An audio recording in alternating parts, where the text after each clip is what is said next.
من بعد ما تشاهدوا هذا الفيديو كنواعدكم ما عمركم مازال ما غادي تعاودوا تشريو ورقه البسطيله من على برا. حضريها في الدار بطريقه سهله ماهله ناجحه مليون في المية، وحسن كاع ملي كنشريو من الزنقه.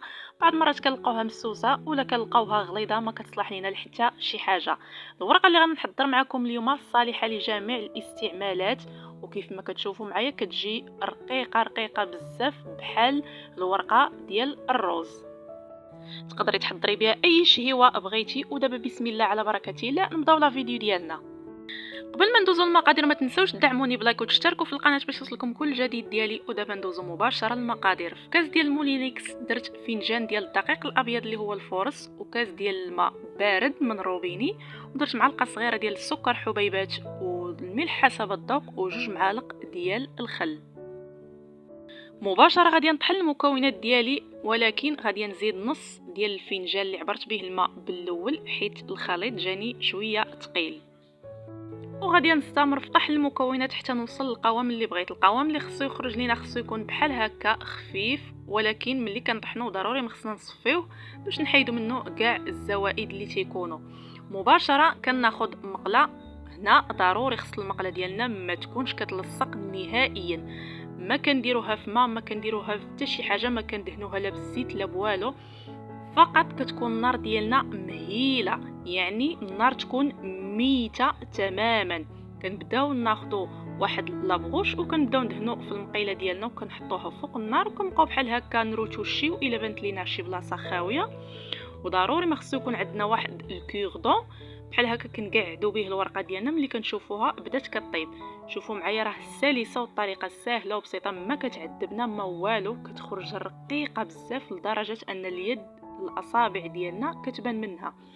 مباشره من كنحيدوها من المقله كندهنوها بشي شويه ديال الزيت باش تبقى طريه. كنستمر على هذه العمليه حتى كنكمل كاع الكميه اللي عندي.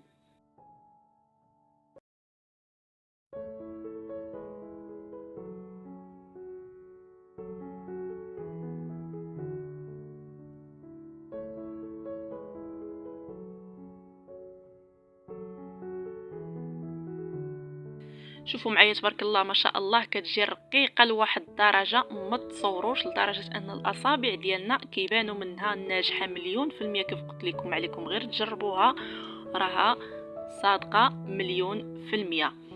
غادي نكمل الكميه اللي عندي وغادي نرجع معكم من بعد.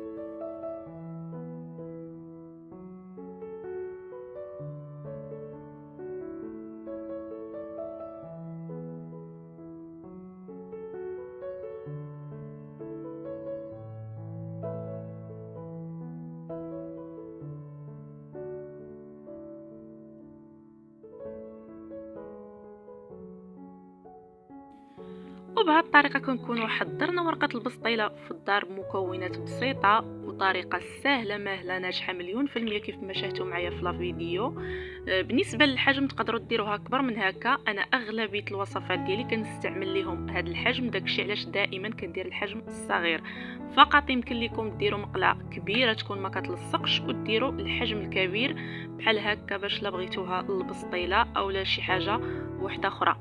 الى عجبكم الفيديو ما تنسوش تشتركوا في القناه وتفعلوا زر الجرس باش يوصلكم جميع الوصفات ديالي. ومرحبا بكم والف مرحبا، نتلاقاو في فيديو اخر ان شاء الله. مع السلامه.